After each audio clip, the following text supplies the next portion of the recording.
कुलदेवीची उपासना करताना मंगळवार आणि शुक्रवार बघून सुरुवात करावी।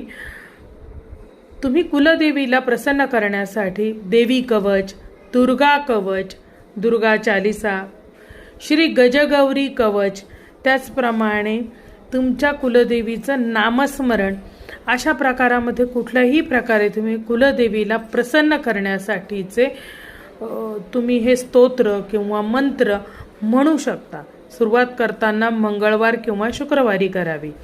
देवीच्या नावाने घरामध्ये कलश ठेवावा। जर का तुमच्याकडे घरामध्ये टाक असतील तर उत्तम, टाक नसेल, कोणाच्या घरामध्ये मूर्ती असते, मूर्ती सुद्धा चालेल, आणि मूर्ती पण नाहीये, टाक पण नाहीये, एकाच कुटुंबामध्ये डबल डबल देव बनवता येत नाहीत, असा प्रॉब्लेम ज्या ठिकाणी होतो तिथे तुम्ही कलश स्थापना करू शकता तुमच्या कुलदेवीच्या नावाने, आणि तो कलश देवी स्वरूप समजून तुम्ही त्याची पूजा करावी। आणि त्या कलशातलं पाणी मात्र मंगळवार शुक्रवार त्या कलशातलं पाणी बदलावे। नारळाला, त्याच्यावरती जर जो नारळ आहे त्या नारळाला पाणी घालावे।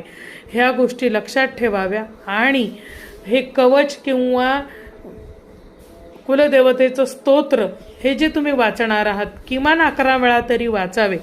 नुसतं एकदा वाचून होणार नाही। कुलदेवीची जागृत करण्यासाठीची ही उपासना आहे, तर तुम्ही करू शकता। याने घराला एक कुलदेवीचं कवच प्राप्त होतं आणि कुठल्याही येणाऱ्या संकटापासून आपले रक्षण होते। म्हणून हे कवच जरूर करावे, घरामध्ये उपासना जरूर करावी। जय भवानी, जय जगदंबा।